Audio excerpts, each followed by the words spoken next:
صفحہ نمبر 720 آیت نمبر 149۔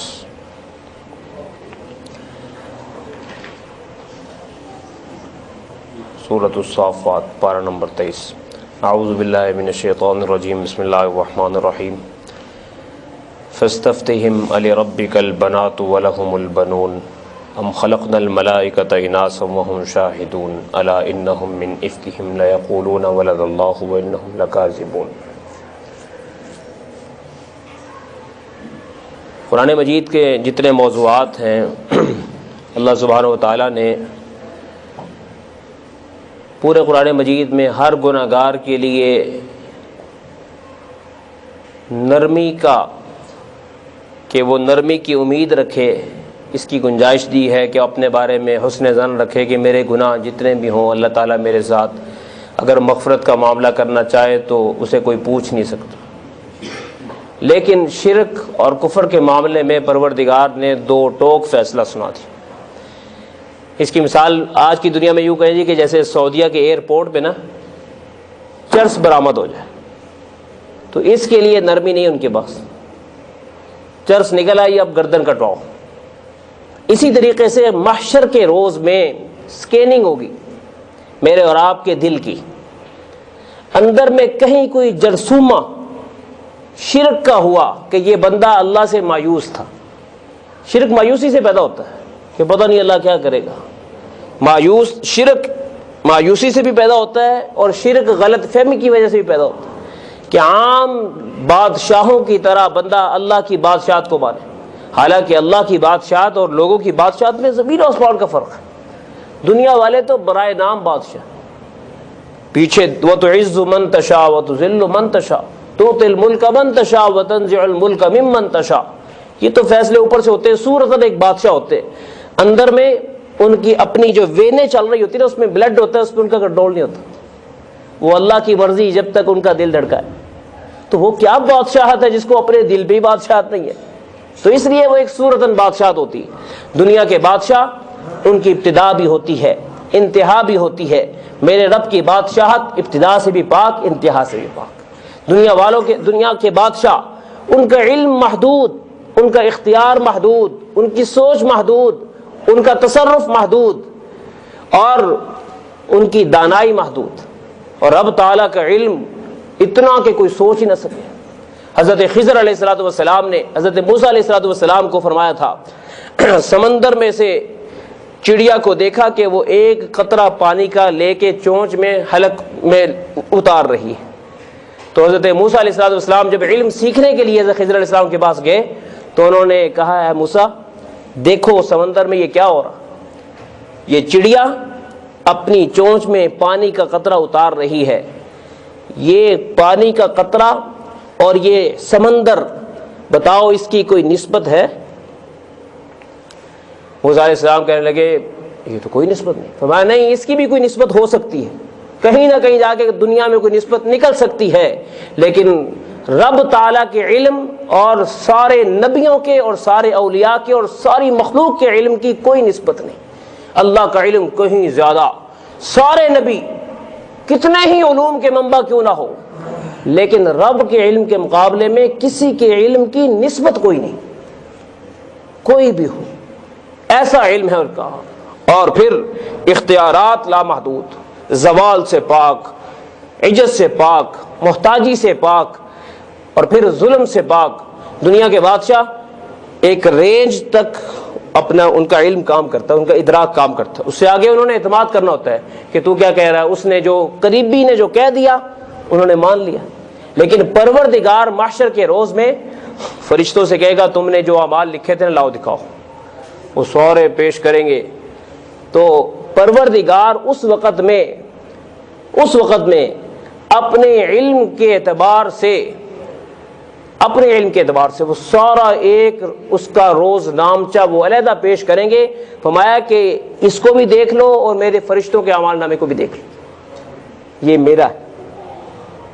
کچھ یہ نہ سوچے نا کہ فرشتے آگے پیچھے کر کے، اللہ تعالیٰ کی طرف سے علیحدہ ہو، فرشتوں کا علیحدہ ہو، ہر چیز نوٹ ہو رہی ہے، پروردگار علیحدہ اور فرشتوں کا علیحدہ. فرشتوں کا اس لیے کہ اللہ نے ایک نظام دنیا میں چونکہ سمجھ میں آتا ہے کہ کوئی کارندے ہونے چاہیے، وگرنہ مرضی فرشتوں کی نہیں چلتی.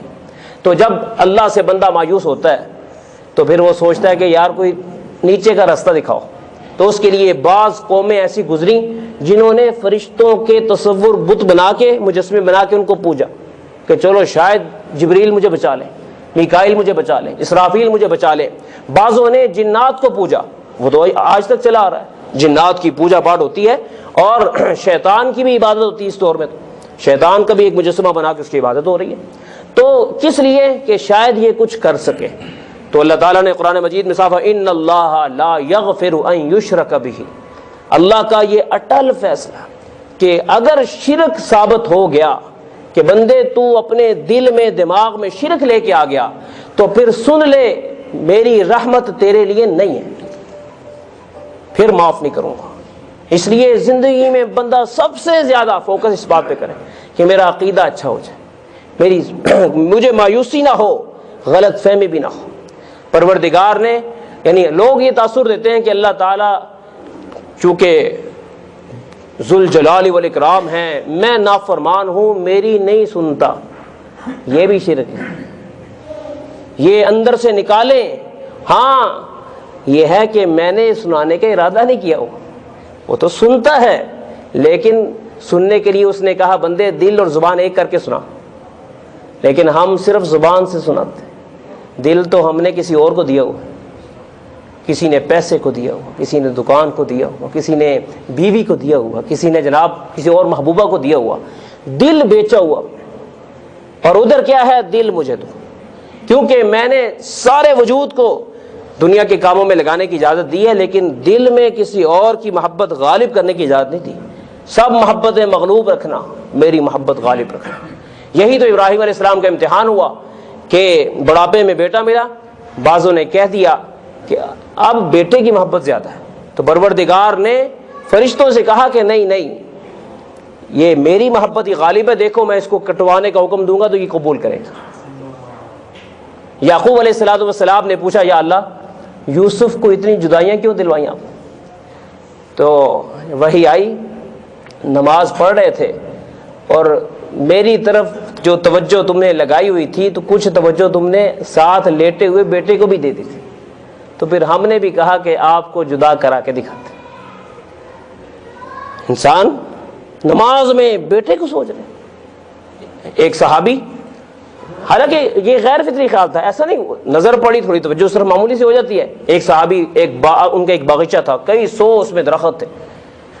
نماز شروع کی، اتنا گنجان ان کا باغیچہ تھا کہ وہ پرندے کو راستہ ہی نہ ملے باہر نکلنے، اتنا گنجان. تھوڑی دیر کے لیے پرندہ پریشان ہوا، ان کی توجہ ادھر لگ گئی.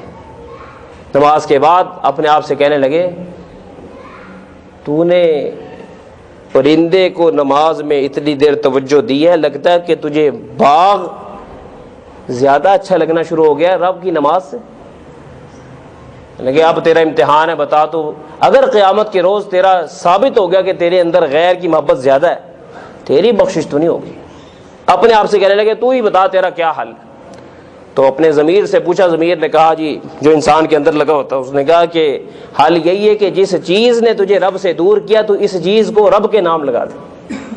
چنانچہ اسی وقت انہوں نے پورا باغ صدقہ کر دیا. اتنا ان کا ایمان تھا صحابہ کا. اور ہم لوگ ہر سجدے میں ہر نئے سے نئے مقروض کو یاد کرتے ہیں کہ یار اس نے کب پیمنٹ کرنی ہے، پتہ نہیں اس نے کب دینا ہے، وہ ابھی تک آیا ہی نہیں ظالم، اس نے تو آج فون ہی بند کیا ہوا. بس یہی تصور میں 4 رکعت ہماری گھومن گین کے اندر پھنسی رہتی ہے.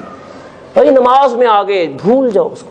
تو اس لیے دوستو جس کا عقیدہ ٹھیک ہو جاتا ہے نا، پھر اس کو مخلوق سے گہرے گلے نہیں رہتے، سرسری گلا ہوتا ہے کہ یار تو نے یہ نہیں کیا وہ نہیں کیا بس، لیکن دل میں غم نہیں لگاتا، کیونکہ اسے پتہ میری تقدیر میں جو صدمہ لکھا ہے بہانہ کوئی انسان بن سکتا ہے، تقدیر میں لکھا ہونا ہے. حدیث شریف آتا ہے کہ جو کام تمہارے گزر چکے ہیں ان کے بارے میں کیوں کر کے اپنے وقت کو ضائع نہ کیا کرو. جو نقصان ہونا تھا ہو چکا. یوں زبان پر جملہ لاؤ، قدر اللہ ما شاء فعل، لا تقولوا لو کان کذا لو لکان کذا. اگر ایسے کرتا تو ایسے ہوتا، اگر ایسے کرتا تو ایسا کرتا. نہیں نہیں، میرے اللہ کو جو منظور تھا وہ گیا. اپنے آپ کو ریلیکس رکھو. آج ہمیں آدھی زندگی یہ پریشانی میں گزرتی ہے، او یار میں نے پچھلے سال وہ نقصان کیا کر لیا تھا. غم ہی نہیں بھولتا ہمیشہ. اور جتنی نمازیں روزانہ، آج کی فجر بھی رہ گئی ہے تو اس کا دکھ ابھی تک نہیں. پھر کیا ہوا؟ تو دین کا دکھ لگنا چاہیے، وہ ہے نہیں. دنیا کا دکھ نہیں لگنا چاہیے، وہ بھرا ہوا ہے. تو اس لیے اپنے عقیدے کو ہمیں مضبوط کرنا ہے اور کبھی بھی رب سے مایوس نہیں ہونا. قرآن مجید کا جملہ وقال ربکم ادعونی استجب لکم، تمہارا رب کہہ رہا ہے مجھے پکارا کرو، کسی اور کے نام کا وظیفہ نہ پڑھا کرو، وظیفہ پڑھنا بھی ہو میرے نام کا، استجب لکم، میں قبول کروں گا. اور حکمت کے تحت میں کبھی کسی چیز کو وقتی طور پر نہیں دیتا تو یہ معنی نہیں کہ قبول نہیں ہے، قبول ہو چکا، لیکن کوئی اس کا اظہار ظہور بعد میں ہو جائے گا. تو مکے والے بھی کچھ اس شرک میں مبتلا تھے اور لوگ بھی. تو ان آیات کے اندر توحید اور شرک کے حوالے سے ان کا جو ایک باطل نظریہ تھا کہ جو فرشتوں کے بارے میں تھا کہ یہ بہت کچھ کروا سکتے ہیں، اور فرشتوں کے متعلق یہ ذہن تھا کہ یہ اللہ تعالیٰ کی معاذ اللہ بیٹیاں ہیں، وہ جو مرضی کروا لیں. تو اس کی نفی کی جا رہی آیات میں فاستفتہم، آپ ان سے سوال کیجئے، الربک البنات ولہم البنون، تم جو کہتے ہو کہ فرشتے اللہ کی بیٹیاں ہیں، اپنے لیے تو بیٹے پسند کرتے ہو، رب کو کہتے ہو یہ رب کی بیٹیاں. اور تم تو یہ لفظ تو تم اپنے لیے پسند نہیں کرتے، میں اتنا پاورفل اللہ، تم مجھے میرے لیے بیٹیاں تجویز کر رہے ہو. اول تو یہ دونوں ہی غلط، لیکن تم بنات کا لفظ تو اپنے لیے بھی کہتے نہ بس اللہ بیٹی زیادہ ہے، بیٹی ایک ہی صحیح ہے. علی ربک البنات، تیرے رب کے لیے بیٹیاں ہوں، ولہم البنون، اور تم اپنے لیے بیٹے رکھو. ام خلقنا الملائکۃ اناسا، پھر اس کی نفی کر دی، کیا ہم نے فرشتوں کو مؤنث بنایا؟ ایسی بات نہیں ہے. وہم شاہدون، کیا انہوں نے دیکھی یہ چیز؟ کون تھا وہاں پر جب ہم فرشتوں کو پیدا کر رہے تھے؟